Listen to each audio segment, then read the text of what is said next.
Hey folks, Brendan here from Bluelight and welcome back to another podcast. And if you're watching this on YouTube, welcome back to another video. Again, trying out something new, doing a podcast and a YouTube video at the same time. Now, someone's going to message me to say, I'm actually watching this on Facebook. So if you're watching this on Facebook, that's great as well. So welcome to the latest podcast, YouTube, Facebook video podcast thing. So what we're going to look at today, well, I've had quite a few of you get in touch to say that I've got a start date. Yes, brilliant. I'm so pleased for you. After a year or so of going through the recruitment process, for some of you it's even longer, you've got a start date. That's what you've been working towards. But oh no, the start date's in 2023. Can you believe that? That some of you are being given start dates in 2023. And even then it's not that precise. It's just at some point in early 2023, that's when you'll be starting. Now, I'm making this podcast and video in May 2021, so that's almost 2 years away. That's just insane. It's absolutely insane. So in today's podcast video thing, I'm going to talk to you about the issues surrounding that and also what you can do to mitigate against that, to ensure that you are not one of those individuals who's got a start date that's so far into the distance. Now, almost 2 years it's not that much for me. I mean, I'm in my 50s now, so almost 2 years is not that much of a big deal. However, if you're in your early 20s or in your late teens, 2 years, that's like a huge chunk of your life, and you just can't afford to just sit there and wait for the police to open up the doors for recruitment. Besides which, there's no guarantee that they actually will. What happens if there's another pandemic or there's some other big huge issue in the world and the government runs out of money and they decide not to fund policing as much as they'd intended to? And that's the end of those intakes. And before any of you think, well, that wouldn't happen because to promise me that I've got a start date. No, it's happened before. Let's just look at my notes. Some forces have done this in the past. Sussex have done it years ago. West Midlands Police did it several years ago. Cheshire Police did this just last year, and other forces have done it as well. Another big issue for you is you can just end up being held in a holding bay. Now, there's so many of you who've been in that situation before where your score wasn't high enough to take you to the next stage, but you still passed. So you just sit in this holding bay. And that holding bay is just lots of potential recruits being held there just in case they need a few more or people drop out. They can just pluck the top scoring ones out in that holding bay and put them into the next intake. So it's difficult, folks. It always has been difficult, but I think it's more difficult now because of these prolonged recruitment processes and these really long waiting times before you actually get in. So what can we do? Just to add to that, other forces, I'm just looking at some of my notes here, other forces have got really, really long waiting times. People for the Metropolitan Police have been applying now for 2 years, have still not got a start date. Humberside Police did this a couple of years ago. They held people for almost 2 years. I know one of my clients from application form to actually starting was almost 3 years, almost 3 years. So this for me isn't acceptable, by the way, but it is what it is. And the golden rule applies. Those who hold the gold make the rules. And I don't make the rules and I can't change the rules. I can try and nudge and influence a little bit, but I can't actually change the rules. And I know some people in forces, recruitment officers, are going to say, oh yeah, but you don't understand, it's really difficult. We've got to plan ahead and budget this. No, it's just poor planning. It's just poor planning. You should be recruiting for places for at least over the next 6 months, not 2 years. Not 2 years, that's just bonkers. So what's driving all of this? Well, forces are under pressure to recruit. We've got the 20,000 uplift, which Boris Johnson promised. And that has to deliver by March 2023. So the massive recruitment drive that we've got at the moment will finish then. And actually, for those forces who are giving start dates in 2023, it's finished now. That bus has gone. They're now recruiting into beyond March 2023. So they're not in that 20,000 uplift anymore. And the government are on target to hit that 20,000 uplift. I'm not going to call them additional officers because it was a Conservative government that reduced the size of the police service during the period of austerity by over 20,000 So all they're doing is they're just putting back the numbers of officers which they took away. So they're not actually providing any additional officers. Don't be fooled by that one, folks. These are just replacing officers which were there in the first place, which were allowed to retire and resign. And what forces did is they just didn't recruit for many forces. They didn't recruit for sort of up to 4 years. And even when they did recruit, it was just small numbers. For example, Greater Manchester Police, during the peak of austerity, were just recruiting 40 a year, 40 officers a year. That's barely a dent in the number of people who are leaving. So what can we do? What can we do to prevent ourselves getting into this situation where we've got a start date that's just way beyond in the future? Well, first of all, before you actually start applying to a particular force, what I'd try and do is through their webinars and through their, speak to us sessions, and most forces do these, where they'll actually have some kind of live webinar where you can actually interact with people who are responsible for recruitment. Try and pin them down to a timetable. Try and get them to assure you that there is a timetable that makes sense. Because, to be honest, if I was going to put a year of my life into preparing for and going through all the different stages of the assessment process and recruitment process, the last thing I'd want is at the very end of it to be told, yeah, well, it's going to be another couple of years before we can actually offer you a place. Because nothing's certain until you're actually walking through the door. It's a bit like buying a house. Nothing is certain in buying a house, is it, until you've actually got the keys to the door and you're walking through the door. That's the moment that you know the house has been purchased and you've got it. Until then, even on the morning of the purchase, things can go wobbly and hobbly wrong. A bit like with Cheshire. I think they gave people about 3 or 4 weeks notice to say that intake that you thought you were starting in, no, you're not. It's not happening anymore. And they didn't give them an alternative. They didn't say in 6 months' time you'd be able to start. They just told them, goodbye. That's the end of it. That's the end of your dream. Which, like I said, I just don't think is appropriate, but happens. These things happen. So try and pin them down to a timetable. And it's a perfectly reasonable question as well to say that what is your proposed timetable? When will the assessments be? When will the final interviews be? And when do you anticipate the recruitment dates for successful candidates? Number 2, I should have said, by the way, I've got 5 things here, actually, 5 things for you that you can do to stop this happening to you. Number 2, if you can and your family situation allows for it, apply for multiple forces. You can do this. You may get 1 or 2 forces saying, no, you're not allowed to do this. That's just a hangover from a previous rule. On the College of Policing website, it makes it really, really clear. You can apply for multiple forces. So if they say you can't, show them the website from the College of Policing which says you can. And if they still say you can't, let me know. And I'll give their Chief Constable or Deputy or Assistant Chief Constable a bit of a prod over Twitter. I did this with North Yorkshire Police last year because they were telling people you can only apply for 1 force at a time.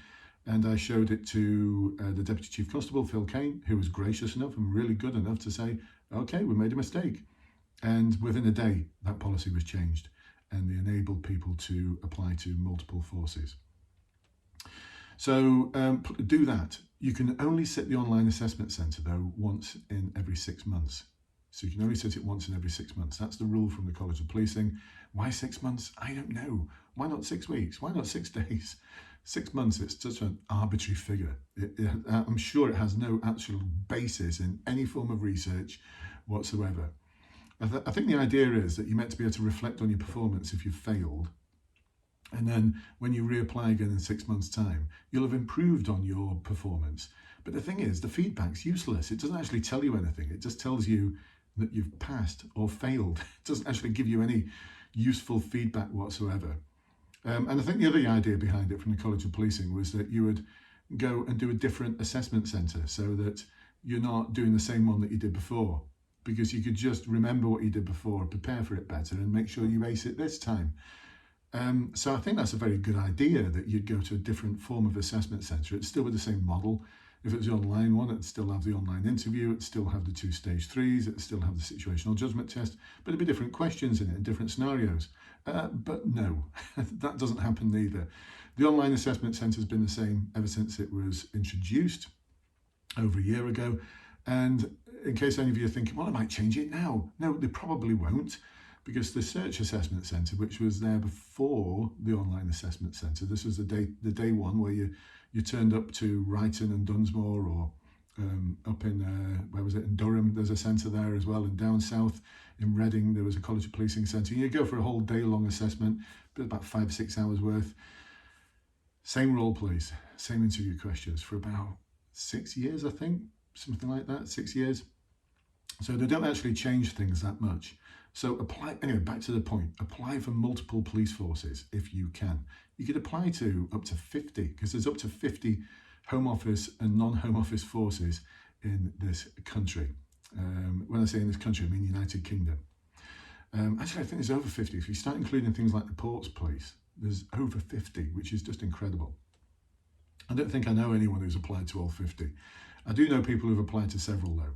And the other thing that they've been able to do is once they've passed the online assessment centre, they've been able to use that as a lever for other forces to say, I've actually got a pass in the online assessment centre, will you accept it? I know at this moment in time, because I do positive action support for Nottinghamshire Police, that they're looking at taking on some individuals who have passed the online assessment centre for some of their intakes this year. So they'd still make you go through an interview, their own interview, but at least you've got that lever, you've got something that's going to enable you to put your foot in another door. Hopefully this is making sense so far, folks. What else to say on multiple forces? No, that's about it. That's about it. Oh, no, one of the things that you can do is if your score wasn't very good, because some forces will tell you you've just passed, other forces will tell you you've passed and here's your percentage mark. Actually, all forces are told what percentage you get, but I think some forces, for whatever reason, only tell you that you've passed. Every force, I do believe now, every force is told your percentage pass in each stage of the online assessment centre. So some of my clients years ago did this to get themselves out of those holding bays. They've got scores in the 50s for the search assessment centre, and now 55 or 54 is probably not enough. And it was South Wales Police at the time who were saying you had to have over 60%. So to just help people in this holding bay.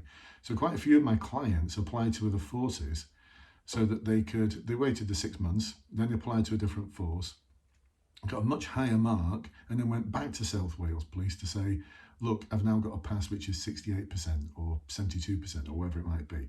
And they managed to get in that way.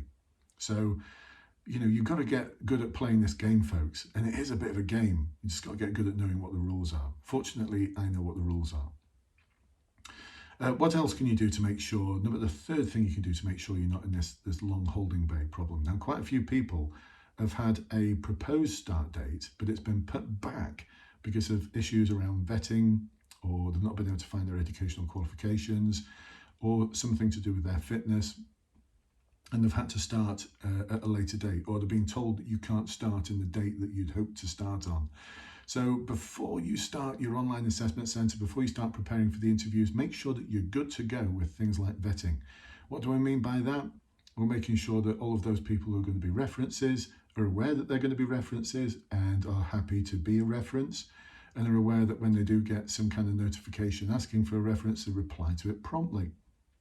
Making sure you've got the right educational qualifications. So many of you are falling foul of this, thinking that every force is the same. No, all 43 Home Office forces all seem to want different educational qualifications, ranging from 2 GCSEs in Maths and English, that's Merseyside Police, for entrance into their Police Constable degree apprenticeship, to Northumbria Police, who want 180 UCAS points. That's 3 Bs at A-level to do their PCDA. Same PCDA, just different universities and different forces. Make sure you've got the right qualifications. And if it's not a qualification that's a GCSE or A-level, and you've got something else, maybe from a different country, or you've got a BTEC or some diploma or anything that's an equivalent, make sure that it is actually an equivalent, and make sure with the force that they're going to accept this as an equivalent. And don't just accept it verbally, get it in writing, because so many of you have been told, oh yeah, that sounds like an equivalent, only to be told 6 months later that, oh no, it isn't. And then the representation that, well, you told me 6 months ago, is fine. Well, who told you when? Is that in writing? No. Well, it never happened then. Now, the force doesn't quite put it that way, but that's basically it. The conversation didn't happen unless you can prove it happened, so get it in writing. As well as that, make sure that your educational qualifications are accessible. There's so many of you get to the point where you've got to show and prove that you've got your GCSEs, that you've got A-levels, and you can't find your certificates. which means then you've got to go to the awarding body, you've got to apply for a replacement, that takes time, and before you know it, your proposed intake has been and gone and you've missed the bus. So let's make sure all of that's correct as well. Next thing, fitness. Don't let yourself down on the fitness stage of things. Make sure that your fitness is exactly what is required. Make sure that you can do 5.4 on the bleep test. If your force still does the push and pull, make sure that you're doing exercises that are going to enable you to do the push and pull. Don't leave your fitness until the last minute, because you can't suddenly improve on that overnight. Last thing, medical. Make sure that you fulfill all the medical requirements. This will be in the small print somewhere in the force documentation for the application. You've got to make sure that you fulfill all the medical requirements. Maybe worth even paying for a bit of a checkup, an additional checkup privately, to make sure that you do fulfill these criteria, because it's shattered so many people's dreams that they've got all the way to the end of the process and they've had the medical and they've been told you can't join because, or we need to defer you for further whatever it might be. This is particularly pertinent with things like mental health issues and anxiety, and people who've been on medication for some form of anxiety, depression, mental health issue. And a lot of forces will want you to be off the medication for anything between a year and 2 years. This varies again from force to force. I know one force, one of my clients, she succeeded in getting in even though she was on medication for mild depression, and she had a GP, a psychiatrist actually, send the force a letter to say that taking her off the medication now would be harmful. The reason she's on the medication is because of X reasons, and they foresee that within 6 months to 9 months she'll be off the medication and back to her previous self. And she got in. But then there's other forces that will just carte blanche say, no, it's got to be 1 year free of meds. So make sure that that is something that you're prepared for as well and you're in a good position for. Right, what else can we take a look at? Number 4 goes back to that sort of initial webinars, the initial inquiries. You've got 3 entry routes now, 3 entry routes. One of them is the degree holder entry program. Another one is the police constable degree apprenticeship. And the other one is holding a police degree. Only a police degree, though, that's authorised by the College of Policing as the pre-join degree. A lot of the policing degrees that people have at the moment are not so authorised. Even though the university will have said, we're following the College of Policing curriculum. They're not the pre-join qualification under the PEQF, which is the Police Educational Qualifications Framework. I know, just full of all these abbreviations. Just getting your head around them needs a qualification itself, doesn't it? So watch out for this as well, because some forces aren't recruiting for the degree holder entry program, but they are recruiting for the PCDA. They get government funding for the PCDA, so that seems quite attractive, doesn't it? Or it may be that they're going to open for the degree holder entry program, but they've got to coordinate that with the university. And the university's got to make sure that they've got sufficient lecturers and trainers and assessors to be able to deliver it for them. Because if you join under the degree holder entry program, you still do a postgraduate diploma in policing. You still have to go through an element of academic study. So it's well worth checking out with the force when they intend to recruit for each one of these positions. I already know some people who are working towards a policing degree that's accepted, that are going to finish it, I do believe, this summer coming up, and they've already been told by their chosen forces, which are aligned with that university, that they're going to struggle to start an intake for them. I don't know the background to that or why they're going to struggle, because if you've done that policing degree, you're apparently good to go. That you've already been a special constable and you just need a bit of local, how local systems work, the IT system works and such like, and then you're good to go. You're good to go out in your tutor phase. I think that was the idea behind it, but let's wait and see, because no one has gone through that route yet because they've not actually finished the degree. The last thing, number 5, the 5th thing that you need to do to make sure that you're not in that position where you've got an insane and bonkers start date that's 2 years away, is prepare, and practice for every stage of the process. Because those individuals who are being told your start date is in 2023 are also being told that it's based on your pass mark. So the higher your pass mark, the more chance you've got of getting a start date which is closer to the now. How are you going to ensure you're going to get an awesome pass mark? Well, look, it's a shameless plug, folks, but I know my system works. I've been doing it for almost 10 years directly for recruits and for people in the police service and for potential recruits, but not as many. I've been supporting people and coaching people for promotion exams, promotion boards, specialist interviews, PCSO assessment and recruitment, constable recruitment now for, my goodness, it's over 30 years. So I know how these systems work, and I know what you can do to prepare to make sure that you are successful first time, but you're not just looking for a pass. I mean, in the post on the Facebook group, and by the way, if you're not in our Facebook group, some links below, links to the Bluelight Police Recruitment Facebook group, which has now got over 16,000 members. Awesome, awesome community. Some of the people who are commenting on this situation said, well, surely a pass is a pass. No, it's not, and it doesn't have to be. Enforcers are quite legitimately allowed to cream off the top scoring individuals. So you need to be one of those top scoring individuals. It's hard to do. You've got to put the work in, you know. It's not just going to happen by happy accident. It's going to happen because you're going to put the work in. You're going to give it that serious preparation and practice time to ensure that you have got all the right experience for the final interview, the Enforce interview, because that's where you're going to be talking about how you've managed situations in the past. You need to make sure you've got the right depth and breadth of situations and you're answering those questions with sufficient detail and making sure that you're answering those questions confidently, not in a way that sounds rehearsed or not in a way that sounds scripted, but in a confident and authentic and emotional manner, detailed and structured, and getting the sort of feedback that a lot of my clients get. I get this news every day that I got feedback from the interviewer to say that was a really good interview and where did you learn that structure from? So that works. And when it comes to the online assessment centre, it's very formulaic. Again, there's things you can do to start preparing for it. The templates that you can follow, those who have been following my templates for the stage 3 have been scoring 90-something% in their stage 3. That's a bit where you have to write about and talk about community policing issues. And they tell you don't need to know anything about policing. Most of my clients will say that's just one big lie. It's a severe advantage to know something about policing. And if you don't know something about community policing, I do.